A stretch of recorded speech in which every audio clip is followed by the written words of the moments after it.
Good afternoon, everybody.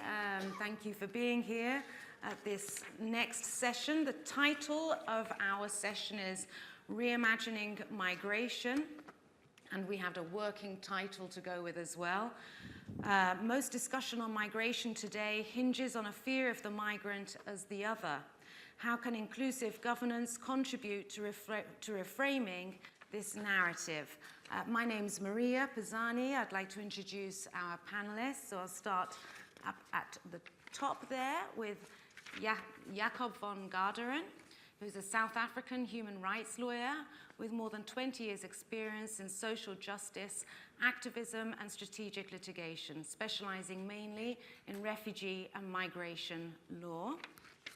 To the right of me, Lisa Harewood, who is film and video professional who comes from a background in advertising and communications for development. Her film work is focused on little-known aspects of Caribbean society and culture. Auntie, her debut effort as a writer and director, was selected by the Commonwealth Foundation for its inaugural short film development program and has been screened around the world. And to the left of me, Shahidul Alam, who is a photographer, writer, curator, and activist. John Morris described his book, My Journey as a Witness, as the most important book ever written by a photographer. He received Shilpakala Award, the highest award given to Bangladeshi artists. In 2017, he received a Lifetime Achievement Award at Dali International Photographic Exhibition. So thank you for agreeing to be on the panel. And I am going to start first with the question or the statement that was put to us in the first place. Most discussion on migration today hinges on a fear of the migrant as the other. And when I saw that, I was not too convinced. Are all migrants othered? Jacob.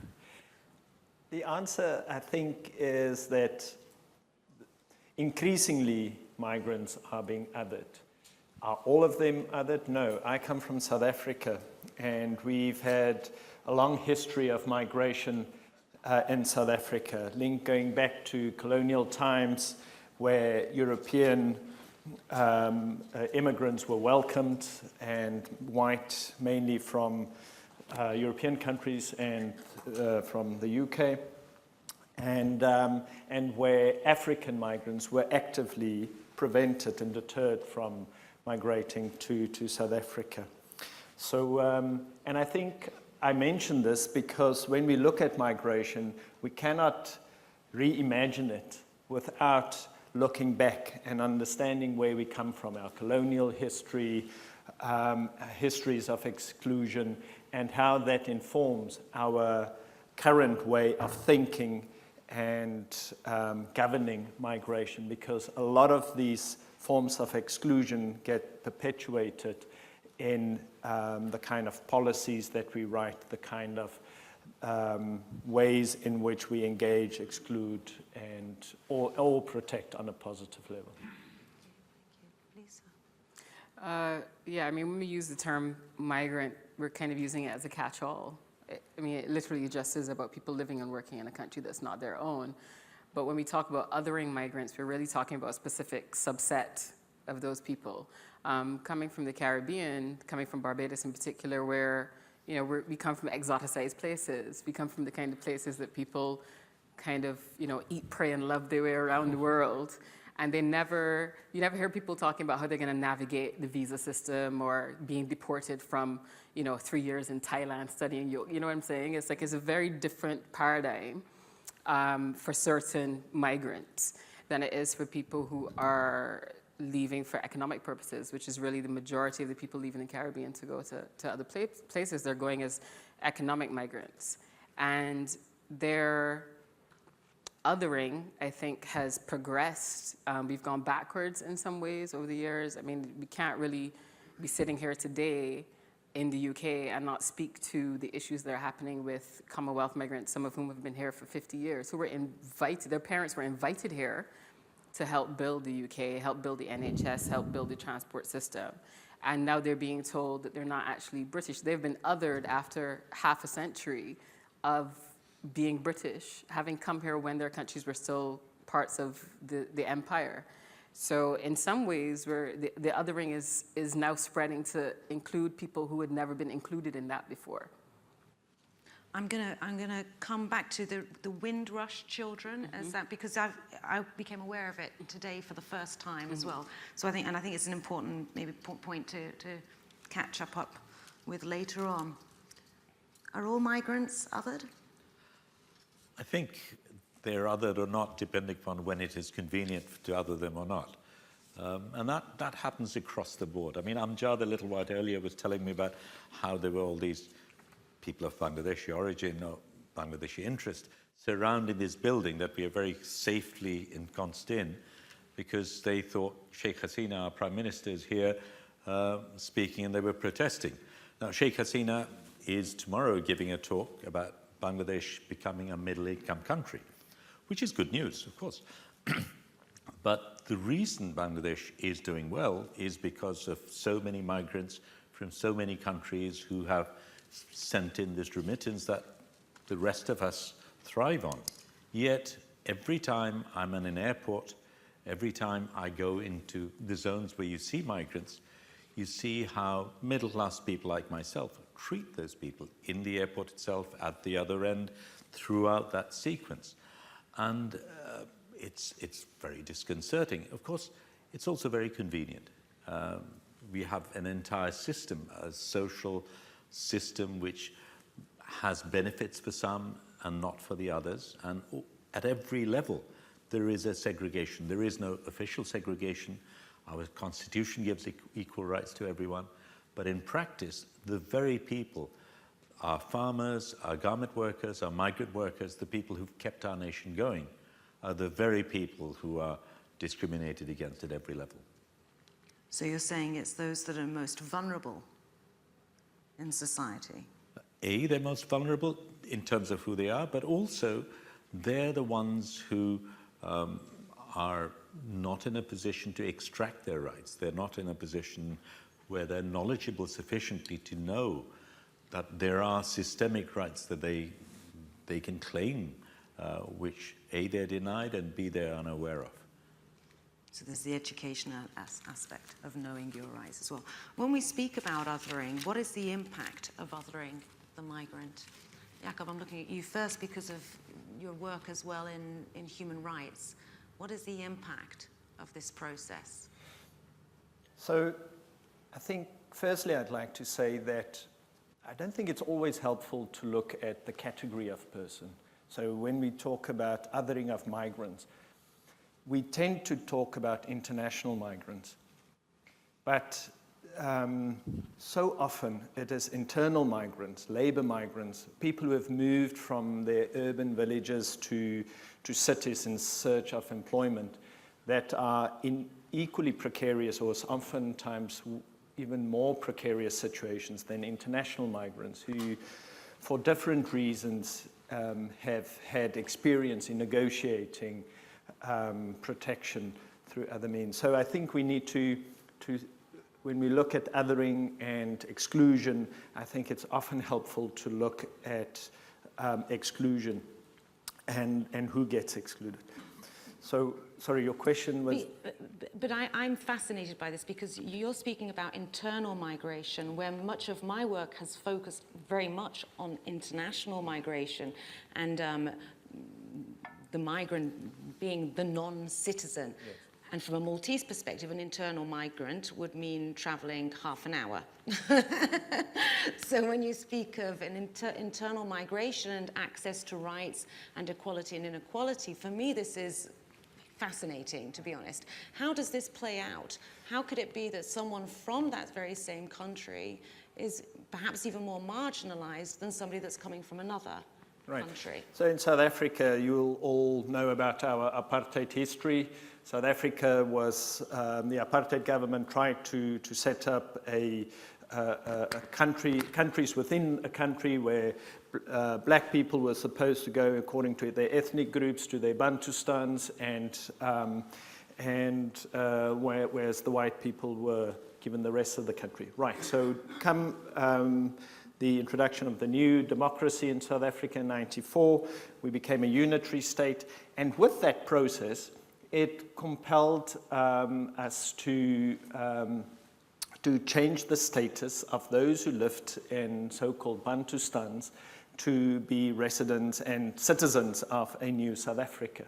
The reality is that 22 years down the line, many of those communities have not yet had access to that status that recognizes them as a citizen. So in other words, birth registration documentation, access to identification documents, passports.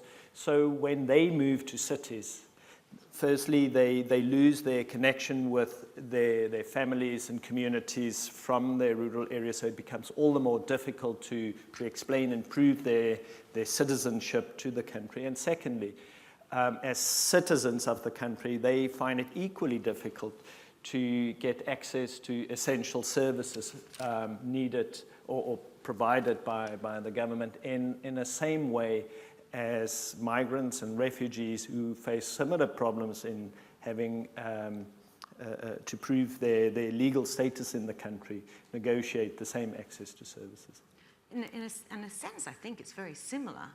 I can draw parallels here with the situation vis-a-vis Windrush, in as much as what you're describing are citizens from within the country, but sort of experiencing the legacy of the apartheid years. Today, the legacy of apartheid is still very real in terms of access to documentation and so forth.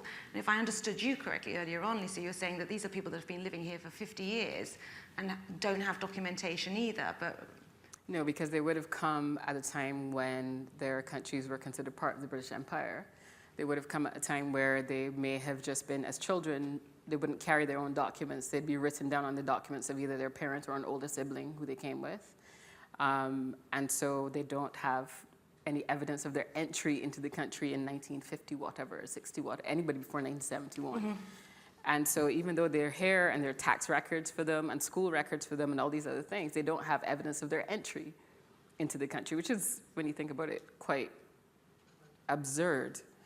To your question about the impact of othering, for me, it's always about dehumanizing people. You end up using this term migrant, and then everything else about that person becomes invisible. They have no other characteristics. And the film that I made led to an oral history project where I've been collecting the stories of, specifically what I'm looking at is parents who are separated from their children because of migration. So parents who migrate, leave their children behind in the care of a sister, a mother, an older sibling, sometimes a perfect stranger, with the intention of bringing them to join them later on. And that's quite common in the Caribbean. 2/3 of people who are considered to be Caribbean nationals live outside the Caribbean. So for migration to work, people in that category of migrants who are parents have to be able to leave their kids in the care of somebody else until they can actually bring them to join them in their new countries. And quite often outside of the Caribbean community and outside of immigrant communities, because this is something that happens in lots of immigrant communities, people are often quite surprised because it didn't occur to them that a migrant might also be a parent, that they might have children and they might have a family that they're parenting by distance, they're parenting down the phone, they're sending remittances, they're sending goods, they are working 2 and 3 jobs in order to save enough money to pay the legal fees to bring their children to rejoin them. And when I first talk about this to people, they say, oh, that must have happened in the past when people came on ships like the Empire and Rush and couldn't just go back home for a visit. Well, if you're an illegal migrant, you have no ability to go back home for a visit. So I'm talking to people now who've not seen their parents for 25 years in person, who are in their 30s. One person I spoke to, his parents have been stuck in New York for about that long. And 2 years ago, his sister was very, very ill and was in hospital. And his mother was literally on the phone with him every single day for 2 months while she underwent surgery and was in ICU, and trying to decide the moment that she should either give up her life in New York and come be by her daughter's side because she might be dying, you know? And if she does that and her daughter survives, then they've lost the ability to earn the income that's kept the family going for all this time. So every day she would call him, and he was tasked with the responsibility of making that assessment for her. And it was like a horrible burden for him to have. Eventually she didn't come, and the sister, you know, thankfully survived and thrived, but imagine that quandary that she was in. And this is invisible to people. People just sort of think of migrants as labor, or as people who come and benefit, and they don't think about the horrible sacrifices that they often have to make in order to be here and to make that contribution. The impact. Yeah, I'd like to pick up on that. I think the word human is a very significant one at two levels. One is that the migrant is not seen as human and therefore less of a human being. I also think we need to think of ourselves as human beings and therefore have a human response to some of these situations.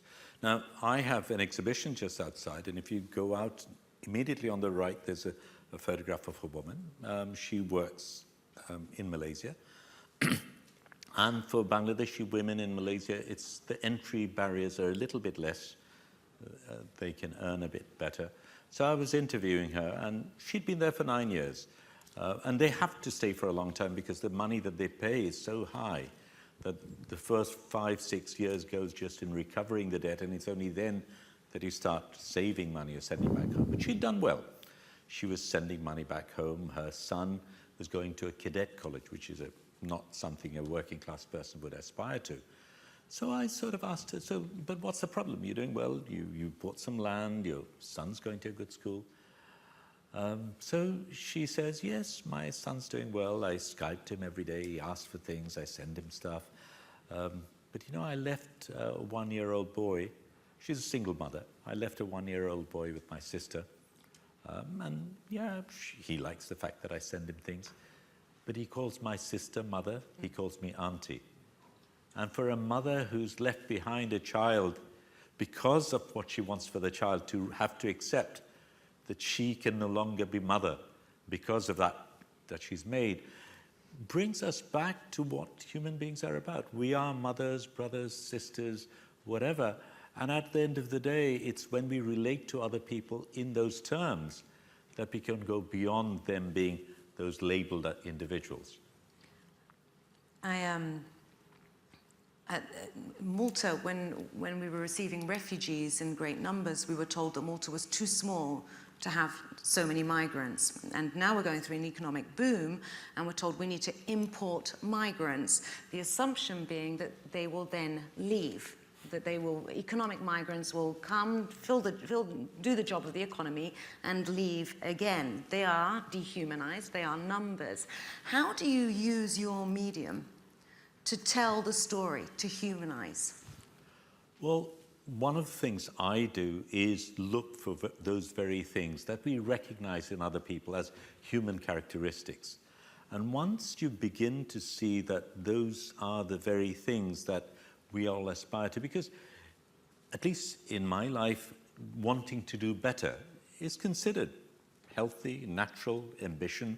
We try and go up the social ladder. We hope for those things for our children. One of the things that a migrant does, one of the reasons why a migrant migrates, is because they in some way want to die a bit different from the way they were born. And in systems where those situations are not there for the majority, migration offers the only hope through which they can die different from the way they were born. Yet, while that's a valid aspiration for me, and in the corporate world that's a desirable aspiration, as soon as a poor person from a particular background wants that, no, that's not for you. You stay where you are, you do what you want. So again, coming back to that, the title, The Best Years of My Life, was a little bit ironic because I was photographing workers in between Gare du Nord and Gare de l'Est in Paris. And once I got to be known, they trusted me, and I went up and found a little room where they sleep in bunk beds, share. And there's this guy who sells roses.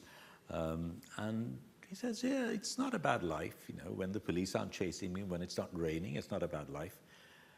But And the money I send back home, maybe my sister will get married, maybe my father will buy a plot of land. But I've given away the best years of my youth.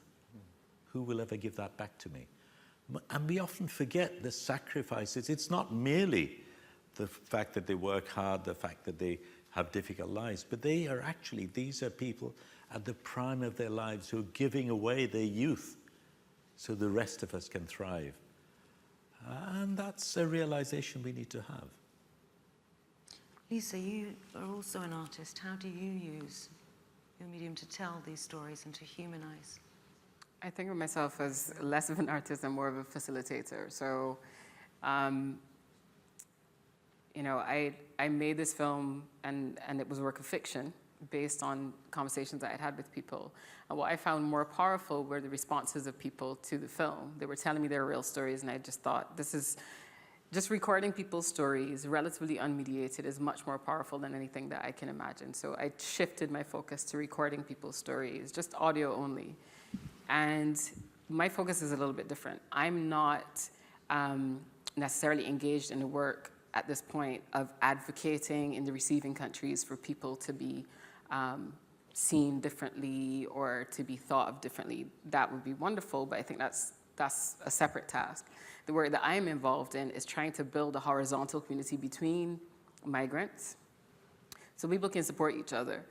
And what they need to do first before they can support each other is recognize the impact, the personal impact of migration on their family life. And because we've so normalized shifting children around to different houses while their parents go off to work, because we've normalized a parent and child not seeing each other for 10, 12, 15 years other than by FaceTime or the occasional Skype. Because we've normalized this, we haven't thought about what that does to the child, or what that does to the parent, or what that does to the fabric of the community. And so the work that I've been doing is allowing people to listen to one another's stories and to listen to each other and to go, okay, this is actually a valid feeling to have. It's not a betrayal of my parents' sacrifice to both be grateful for what they've done, but also to feel bad that they weren't there for me. Those two things can coexist. It's not it doesn't negate the parents' sacrifice to think, you know what, I missed so much while I was building this platform that these children are going to thrive on. And that's the horrible choice that they have to make. You know, they're quite often not going to reap the benefits of their work. It's usually for the generation to come, whether that is in the form of better education or a passport to another country. They're often not the ones who are the parents are often not the ones who are going to reap the benefits. And there's a price that gets paid for that. And so my project has been asking, what is this price that we've been paying as families, as communities, as societies, and is the price worth it? Should we be looking outside all the time for means of salvation, or should we be harnessing that energy and that intellect and that power and using it to develop our countries and end this mass migration? That's the question that I've been kind of posing. Which suggests that there's a choice. I think in the case of people in the Caribbean, migration is quite often not driven by conflict. We're not a conflict-driven set of migrants. It's driven by better opportunities. And many of the countries in the Caribbean would not be considered to be very, very low-income countries either. It is, however, that we are vulnerable. We're vulnerable to the vagaries of the weather. We're vulnerable to changes in international trade policy. We have, for the most part, monocultures. It was bananas, it was sugar, it's tourism. Anything that shifts that even a little bit can have a great impact on employment opportunities. Right. So there is perhaps a little bit more control than migrants fleeing conflict might have. And I do think that when we get on to maybe talking about solutions, but I do think that we can have a conversation about whether or not there's an opportunity now for us to really look at that equation and say, it might not be worth it to constantly be sending labor out rather than investing it in our own countries. Right. So a shift in a shift in thinking, a shift in the power dynamic. Jacob, earlier on we were speaking about inclusion, and we've been asked to think about inclusive governance. But before we even get there, when we're speaking about exclusion and inclusion, when we say inclusion, what are we including into? What are we including? Where, am I making sense? Inclusion into what? I think inclusion into rights, rights that are enforceable, inclusion into a society where you have dignity, equality, and freedom, and there are, I think, a number of, we can all agree, a number of requirements to make that happen. Firstly, I think there needs to be a legal framework that allow or recognizes migrants. And so often, I think the international and domestic laws focus on refugees only and give too little attention and recognition to other migrants, in particular migrant workers. So there's need for law reform to recognize other forms of migrants in precarious situations. So, but the law has its limits, as we know, and on the one hand, laws are not written to protect, and we have to deal with that. And on an international level, there are different processes that look at developing new global compacts around refugees and migrants, and that's good and well, although I think we should all have a healthy skepticism about that process and whether it will produce something practical that will protect and will not only serve the interest of the rich nations, and that it doesn't get preoccupied or distracted by the Syrian conflict only, but also look at global trends. On the other hand, laws in itself is not a guarantee for protection. If we look at refugee policy in the African region, in the 1960s and 70s, there were a lot of conflicts, anti-colonial struggles that led to large-scale displacement.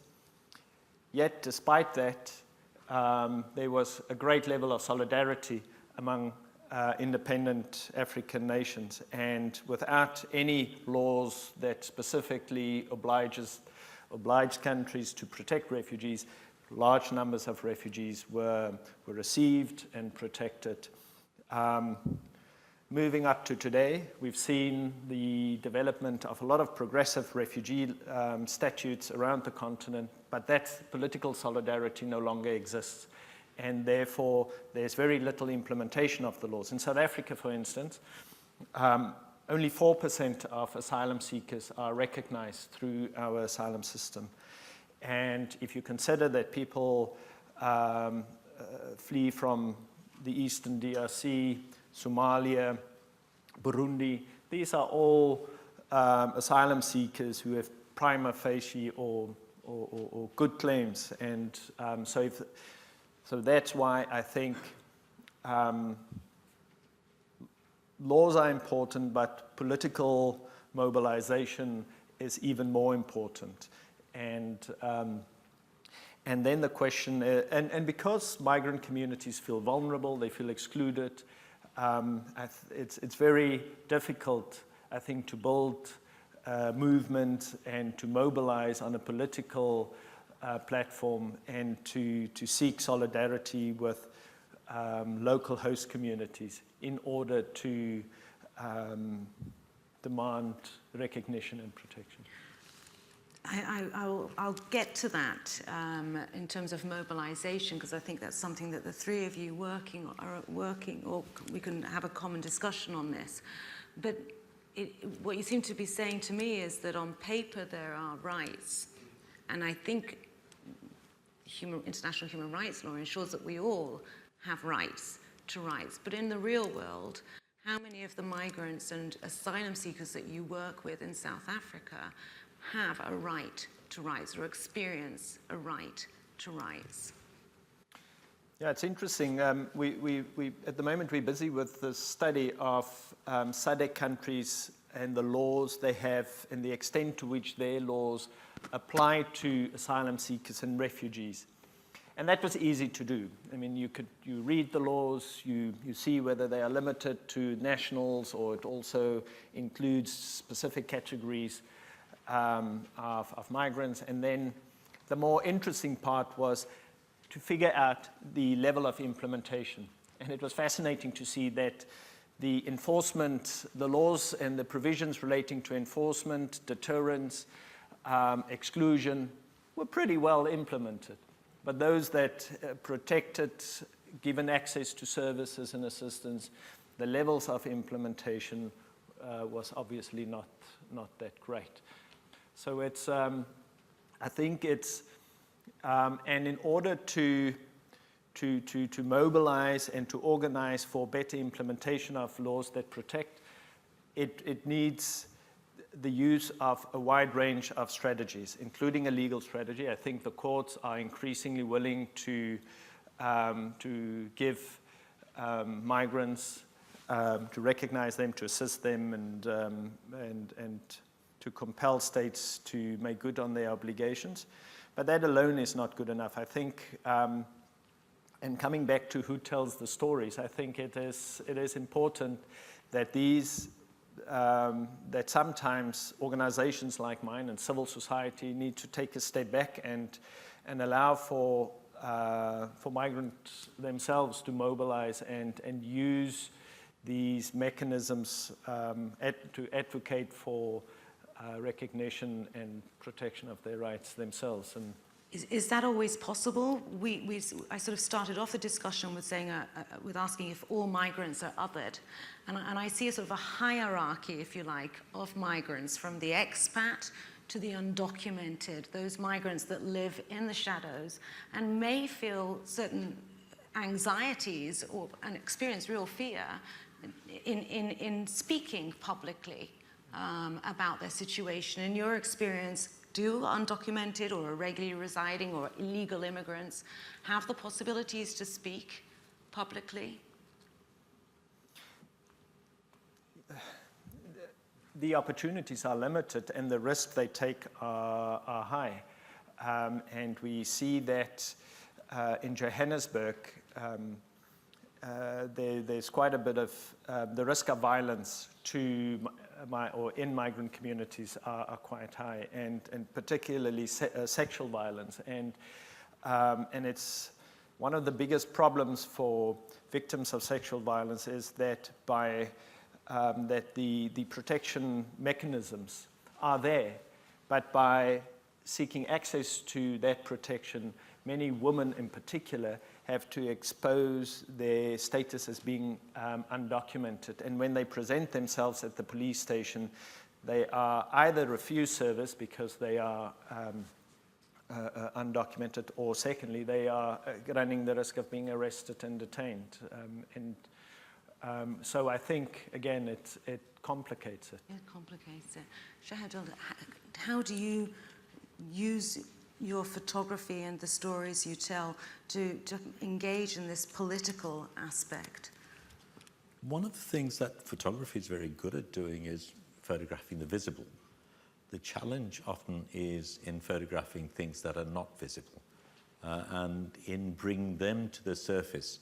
So one of the ways I approach it is to look to see how important stories that need to be brought to the surface, which are not usually rendered because of the obvious choices that we as artists often make, the more challenging aspects. One story, which actually can be visible but hasn't been done, and even within Bangladesh it's not known, every year about 3,500 bodies of migrant workers come back to Bangladesh. They're mostly young men who've died in the Middle East. It's a horrendous figure. 3,500 young men in the prime of their lives come back for unexplained reasons. Yet it's very difficult to follow up, largely because the government doesn't want to upset the Saudis and the Middle East, and there are all these relationships that are there at an official level. So while we want their money, let's not worry too much about what actually happens to them. So now what we're doing is actually going back to families, the families who've lost their children, follow the chain, trying to get into very difficult situations, finding out within the Middle East where getting access itself is very, very difficult, but trying to follow that entire chain to look at these individual stories. What makes a young man a body that comes back in a coffin? And can you imagine what the families are going through? They have sacrificed so much to send their children abroad, and this is what they get back. So that's one of the things I'm doing. The other stories I'm working on right now, again, difficult ones, are those of women, migrant workers, particularly domestic workers, again, largely in the Middle East, who are horrendously abused. But there is no way anything will happen because the countries in which this happens protects their nationals to such a great degree that it is actually very, very dangerous even for people to dissent or express them. And our own embassies are often not doing what they're meant to be doing. They are there, they're meant to be there to be protecting the interest of the migrants, but they actually are there protecting the interest of the state and wealthy people from back home whose interest it is to ensure that the system continues. This morning was incredibly inspired. I said to Lucia this morning, the presentations gave me so much hope. And then I was worried that on this panel that I'd be the wet blanket and bring it all back down to suffering and almost despair. So my next question is, how do we turn this around? And the question that was put to us is, how can inclusive governance contribute to reforming this narrative without us being naive, recognizing these geopolitical games, if you like, and whose interests are being served on a day-to-day basis? How do we turn this around? And don't be a wet blanket. I just don't think there's a simple answer to that question. You know, I think I was remarking to somebody earlier that I felt like migrant groups, migrant advocacy groups can sometimes be quite nationalistic. We look out for our own specific diaspora, our own specific communities. And in doing so, we miss a bigger picture. We miss the power, the economic power that migrants have, the power to withdraw their labor even for a day, to demonstrate their value to the societies in which they live. I think we can be quite siloed in that way, where our individual governments, or our individual consulates, or our individual NGOs are fighting for the rights of a specific country or region's migrants, as opposed to there being sort of a mass movement. And there are a lot of reasons for that. They're not necessarily natural synergies other than the migration, this big migration umbrella that we say is quite a clumsy one. It's a general sort of decline in countries like this of the labor movement in general. So you're not getting that kind of solidarity between different causes and intersectionality. There's a certain paradox. There's a certain, yeah. I mean, I think the inclusive governance question is on both sides. I think we also have to think about our governments back home and how our governments back home make choices regarding our economic development and our social development, how they consider, you know, the reasons why people leave, how they consider how to create development opportunities in our own countries that are not so closely tied all the time to some of these policies that are kind of put on the table by other countries, how we kind of reconceptualize the way in which we develop our economies, what we consider to be the ultimate development goals. Is that really always just a material thing, or is it a quality of life issue as well? Is it an issue of rights, of people being able to have equality, of people being able to live their best lives where they come from? I think most people would opt to live at home if they could. We need to analyze those push factors a little bit more and find out if there are ways that we can solve those issues. And in the countries that we have moved to, I think we have to have a greater voice. We pay taxes, we vote. These same people who are now being threatened with deportation after 50 years in this country. I mean, what is the baseline? At which point do you become a citizen of that new country? If you left Barbados, Jamaica, Anguilla, Antigua, whatever, at the age of 5 or 6, and you've been here for 50, 55 years, at what point do you become a citizen? Is that the function of a piece of paper, or is that because the society has decided to embrace you? And the government really leads that. The government these are the people who kind of set the tone of the conversation for the citizens. There are always going to be tensions, I think, between people who have been here and people who have arrived. Even between migrants who've been here for longer and migrants who are newly arrived, there are tensions. But the government, these are the people, the leaders of the country, set the tone and set the framework for how we see these people, whether we welcome them and say these people are of value to our country, or whether we say these people can be scapegoated for problems that have nothing to do with them. And I think we, on this side of the world, have to hold leaders accountable for the kind of rhetoric that they use, which is quite often quite lazy and a distraction from what the real issues are. Okay, and definitely. So how do we turn things around? I think let's look at the Commonwealth. And not all countries are treating migrants equally bad. I think there are good examples, and it's important to find those good examples. And the first example I can think of is Uganda, who hosts more than 1 million South Sudanese refugees, and did so without whining and on international media about the huge obligation it has to carry. It did so, it got on with its job. It even granted them land. It kept them in productive lives following their flight to Uganda. And I think we need to look at that. Why was it possible?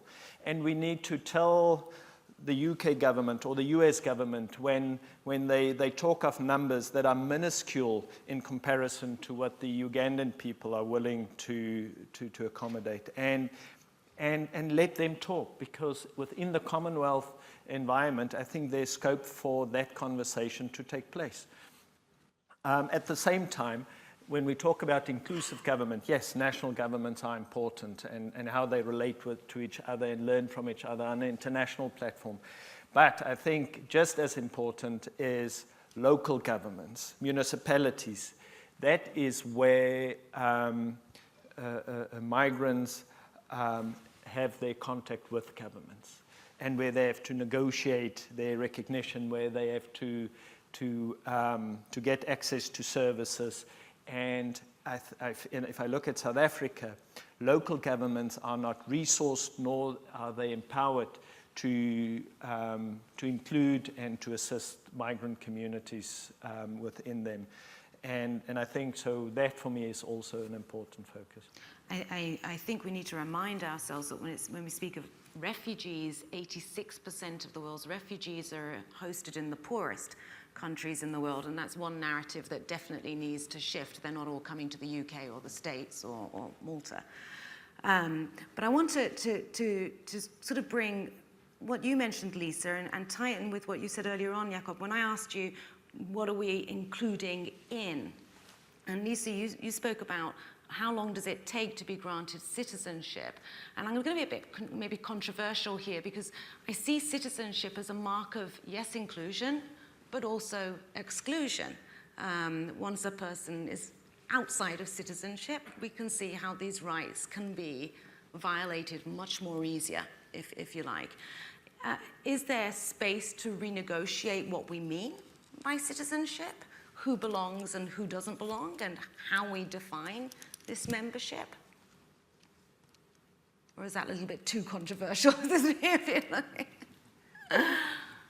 mean, I think, again, this is not like at all, I'm not a subject matter expert or whatever, but just looking at the kind of the pitch of globalization, it was kind of, it was going to be this borderless thing. You think of the privileged migrant who can have 3 and 4 passports, yes, who can be a speaker of multiple languages and move in the world like borders don't exist. Some people have that. Some, yes, people already have that in life, right? When we're talking about citizenship, we're really not talking about just about paperwork. We're talking about being embraced. We're talking about a sense of belonging. We're talking about people not looking at you like at any moment they could just say, actually, I've decided after 50 years that you don't belong. And that's, and for migrants as well, are we always, there's this contested idea of home. Do we have to give up one home in order to be embraced in another? That's quite a difficult thing to ask somebody to do in exchange for, material progress. Can't we hold both those places at the same time? These are all quite difficult questions that a lot of the people that I interview, that's what they struggle with. And, when we talk about inclusive governance and belonging, the kind of other side of that is when migrants attempt to return home after having been away for a long time and not being accepted back into their communities. They're seen as people who went away, forgot about home, or, they did well for themselves, and now they're coming back. Maybe they've got slightly accented English, or they've got slightly different, ways, or they've been out of touch with certain things happening in the country for a while. In Barbados and the Caribbean, we call them returning nationals, and they're often offered incentives to return home, sort of duty-free importation of their goods and stuff. And we're quite happy for their remittances when they're not in the country, but when they return home, we also don't embrace them. So they then become citizens of nowhere, really. And again, we're not talking about paperwork, we're talking about being part of a community.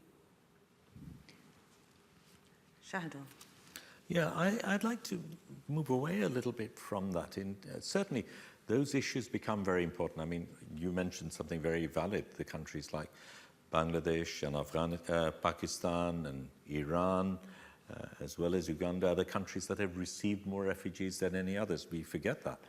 But I think it's also a question of how those definitions are made and in whose interest and things like that. But I would like to come back to the original term of humanity and how one is seen, how one is interpreted, because that underpins this whole validity of our position. We make this exclusion possible because we have created definitions which changes the status of people. And one of the things I was myself very surprised by, in Kuala Lumpur, I met a guy, Babu Bishash, who makes sweets in a small shop called Bismillah Store in Bengali Market. And I happened to discover he was a poet. And he writes this beautiful poetry. And I present him not as a migrant, but as a poet. And I think it is important to move away from those shells that we've created and engage with people as poets, as anything else. And so what I did in my work was translate his poetry, but also have him recite his poetry, because he does it so beautifully.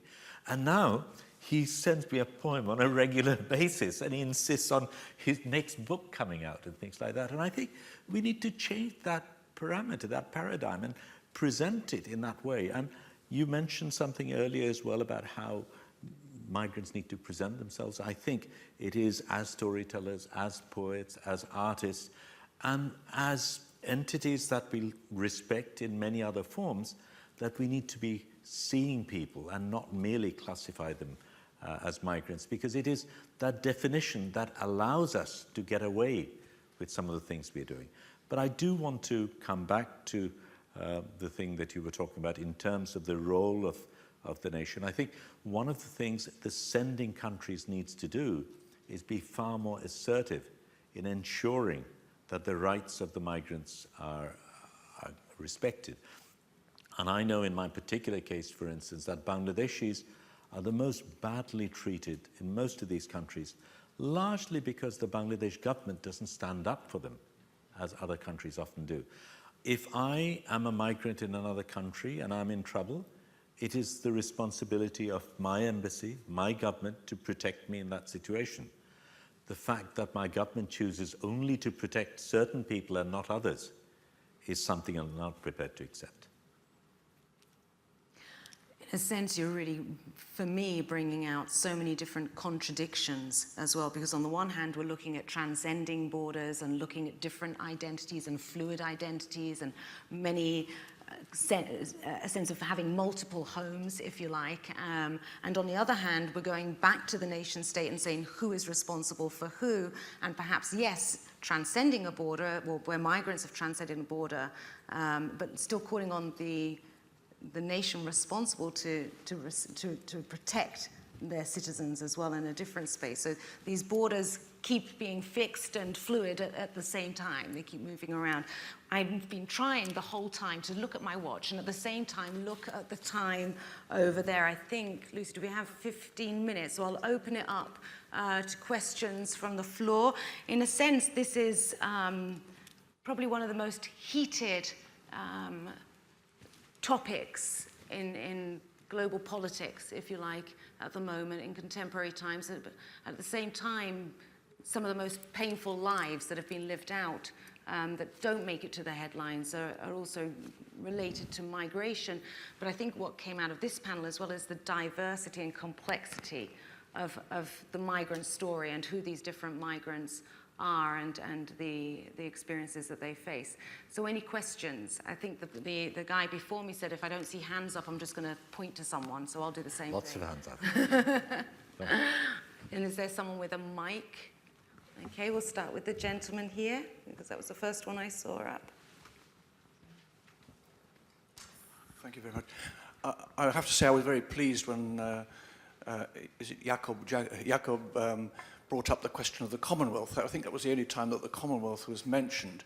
I come from a medical background and had the privilege of working on 2 occasions with refugees in the so-called, and I don't like the word, jungle in Calais, and it's something I feel very strongly and passionately about. My question really to the panel is, we've heard some remarkable stories, and thank you very much, but my question really is, suppose you had the heads of government sitting here rather than us, the general public, as it were. I wonder what your message would be to the heads of government of the Commonwealth. If you were to form a resolution, what would be the content of that resolution that you would want to be signed by the heads of government in relation to issues around migration? I think I'll take 3 questions and then, so we'll do 1, 2, 3 to make it easy, and then the next time round I'll go on to the right-hand side. So the lady there. Hi, Claire Thomas, Minority Rights Group.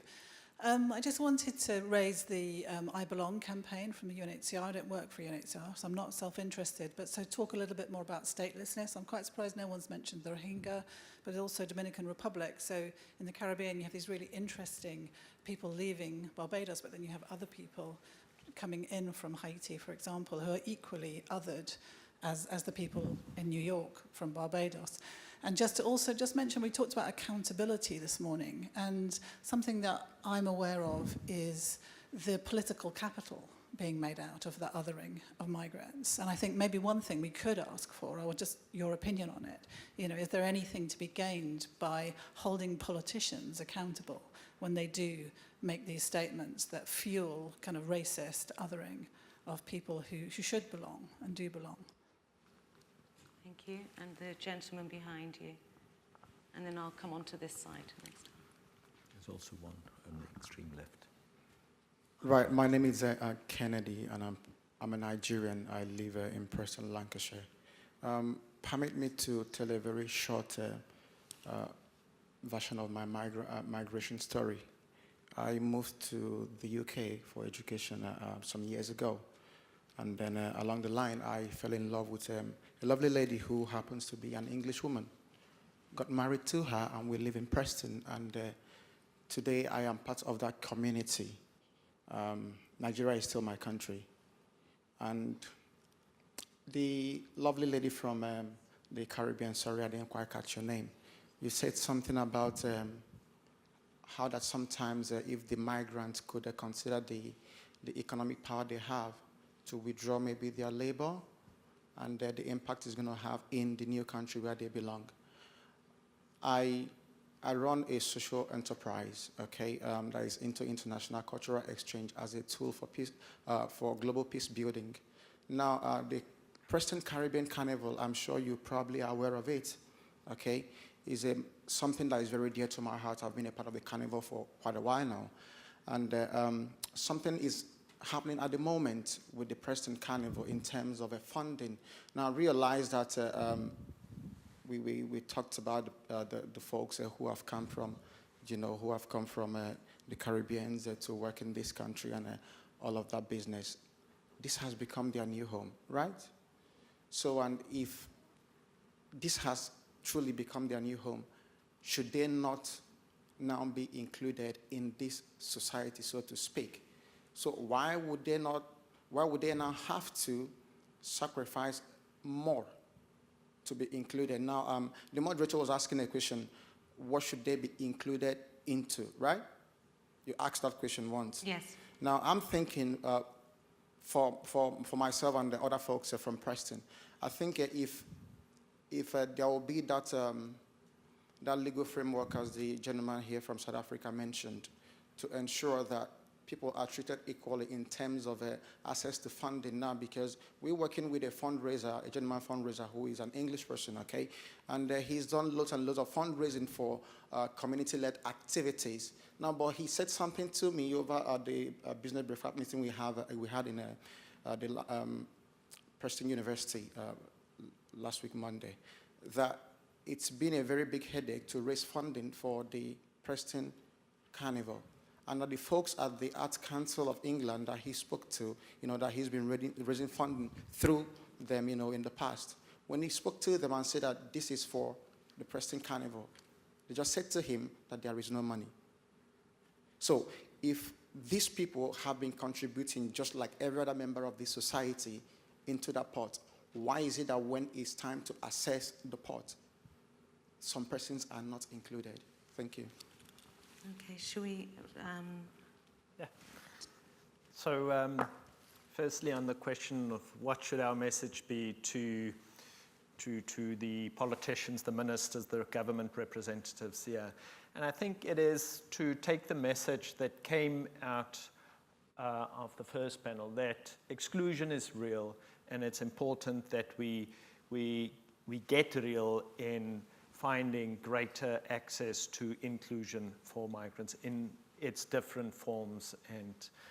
And so, to be specific, the Commonwealth leaders here will all attend the Global Compact meeting in December this year.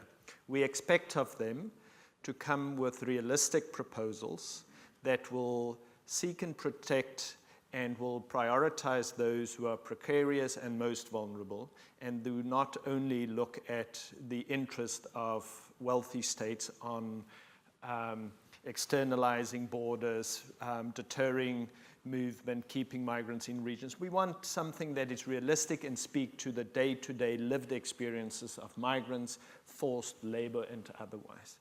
2, as a community of nations, the Commonwealth can do a lot more in terms of peer review, of oversight, and as a collective, use its relationship to learn from each other, but also, in a way, point to deficiencies. And there are many examples to look at.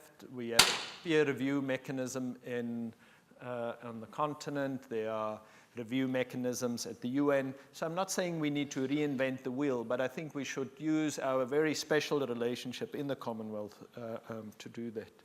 On the issue of statelessness, I think that is, in a way, the I Belong campaign is a good news story in a way, because statelessness is an issue of the 1960s, when the UN prepared and adopted 2 conventions. Nobody ratified it, and it was put in the dustbins of history until a number of governments, civil society, and the UNHCR got together to say this is becoming increasingly a problem, that pathways to citizenship are being closed.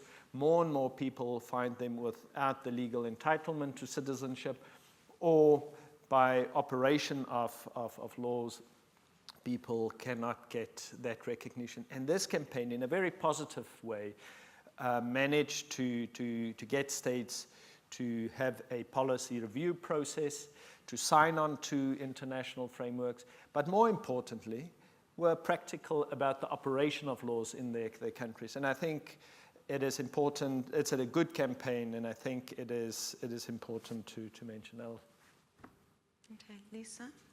Yeah, I mean, first of all, let me just clarify that I've only lived here for a year and a half. I lived here before, but I'm not at all a UK expert. I have my knowledge of the UK situation. Preston Carnival, just like several other carnivals in Bristol where I live, Notting Hill Carnival here, is, under funding pressure. I do feel like, I think your question or statement was kind of two-pronged. You were saying, why should people withdraw their labor and suffer even more when they've already kind of made a sacrifice? And I'm not talking about doing this on any sort of long-term basis, but I'm talking about making a statement. I'm talking about for activist purposes. The narrative around migrants in this country is often about what migrants take. And there's not a lot of conversation about what migrants contribute. Whether that's migrants in this country is often about what migrants take. And there's not a lot of conversation about what migrants contribute. Whether that's financial or social or cultural. The culture of this country has been shaped, the modern culture of the UK has been shaped so strongly by migration, by other cultures. When you get on a London bus, the accents that you're hearing are, I mean, the most diverse accents of anywhere. And yet, the contribution of migrants is really not, it's an expediency when people want it to be, to say, oh, migrants have contributed a great deal. On Commonwealth Day, we will hear these terms kind of marched out, and then, 2 or 3 days later, people will say, once again, migrants need to kind of go back to where they came from, kind of thing. So I do think that withdrawing labor is one way to really, to have a show of force, and to say, this is the scale of our contribution to the country that we've chosen to live in. In terms of funding, state funding, after you've put money into the pot, et cetera, I'm a strong believer in thinking about ways to circumvent those systems and to use our joint economic power to build in sustainability for our cultural programs that we run. I do think that if you've been getting state funding for a carnival for decades, there has to come a point where we marshal the resources of our entrepreneurs and of our communities to try to do some of that funding ourselves. I think we leave ourselves in really precarious positions when we rely all the time on a state that can, the vagaries of the state, which can embrace us under one administration, and then under the next administration, pull the rug out from under us. We have to build our own institutions within these countries that we come to. Yeah. Well, you created a hypothetical situation of world leaders being in front of me.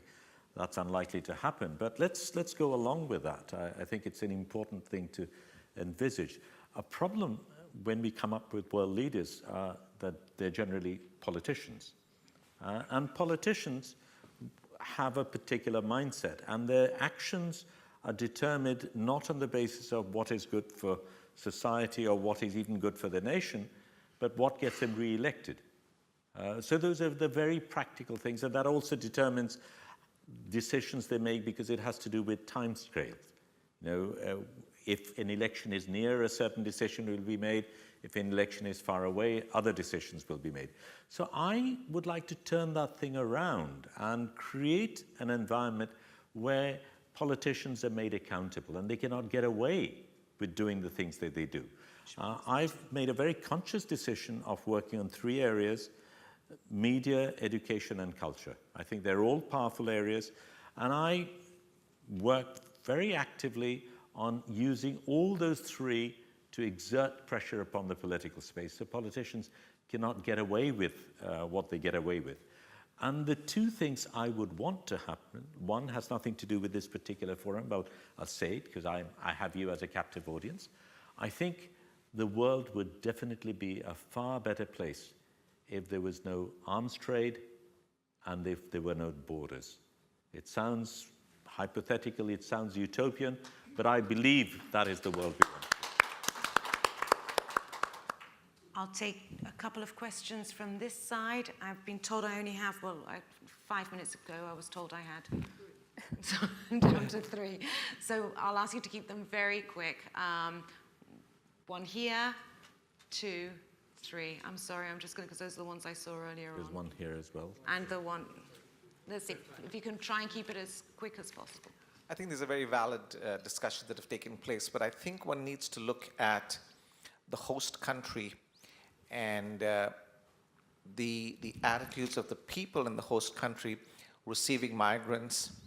And sometimes when those numbers increase, those migrants try to turn things around and demand or ask for things that are very particular to their culture, their religion, and that has been a source of some concern, I guess, in some of the host countries, whether it be Europe or in North America. And I think, picking up on your point, the politicians pick up on the narrative of the people. I was just recently received something where Sharia law, for instance, is being touted here in the UK in certain pockets that have got large numbers of people that support that initiative.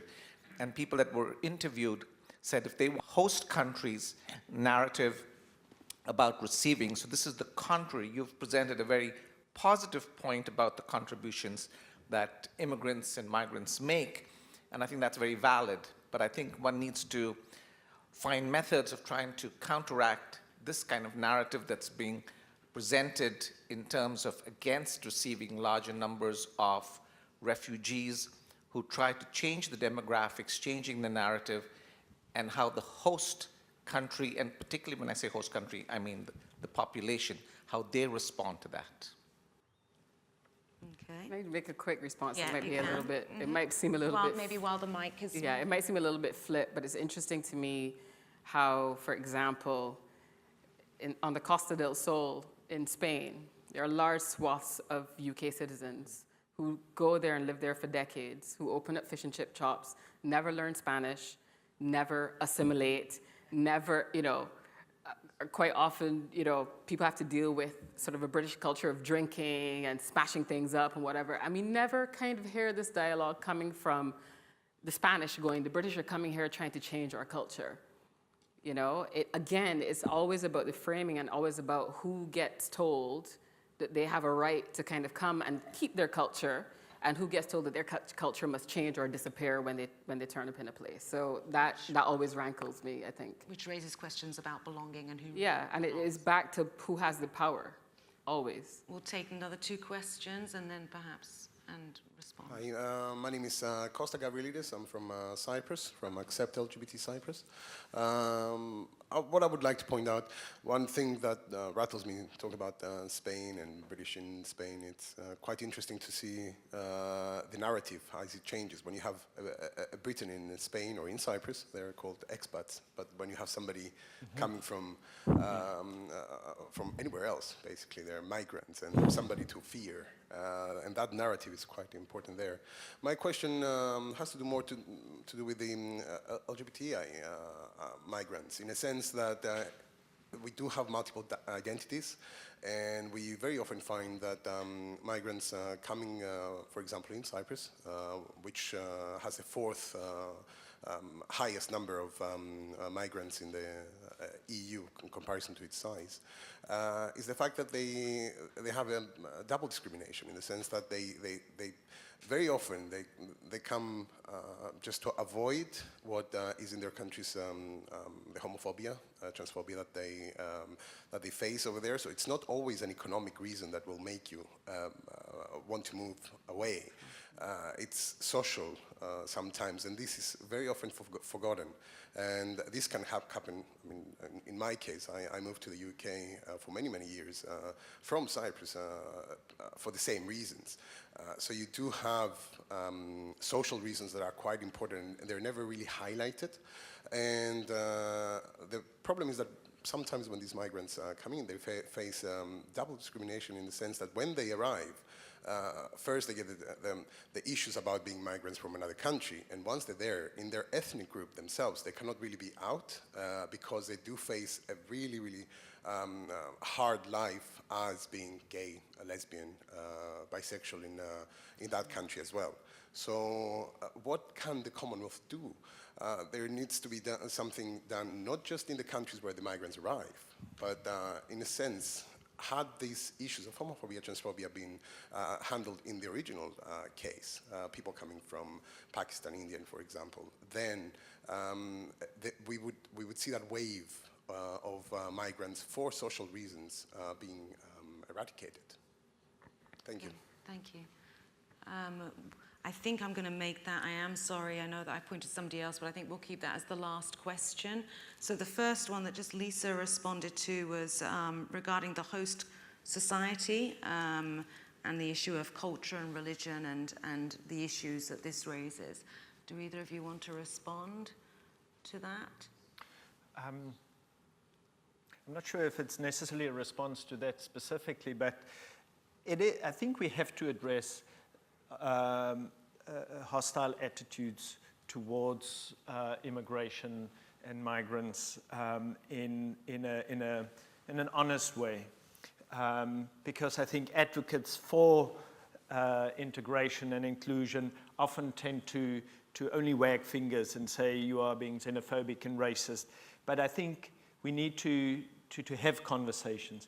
And two, I think one way of dealing with that is by removing all the stereotyping and the mythology that is perpetuated by all in society, in particular politicians, and in order to have that honest conversation. In South Africa, we don't face much of a security threat, yet our international migration laws are being reframed with international security as the key focus.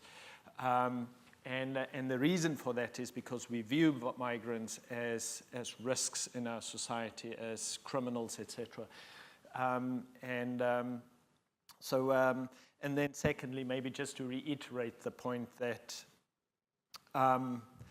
that it is not positive for a good strategy, and there's a lesson that we have learned in South Africa, that when we advocate for inclusion and for refugee and migrant rights, that we shouldn't essentialize them as the only victims of exclusion, and that they are part of a broader system and community who are excluded and being part of an unequal society. And if the focus is on discrimination and inequality first, without necessarily looking at immigration status, I think we have a greater chance of building solidarity across immigration status and will in effect hopefully also change with the prevailing negative attitude. Thank you. Shahidul? We have an answer. No arms, no borders. We started off by speaking about the fear of the migrant. That was the question that was posed to us. I think much of the discussion here turned to the fear that migrants experience. And we then went back in the last question, or the second to last question, on the fear of the host society, the fear of the migrant. And I think if nothing else, there is a need, as you had just referred to, Jakob, for these embracing, if you like, these uncomfortable conversations, rather than two sides shouting at each other, actually engaging in this middle space between these borders and having these uncomfortable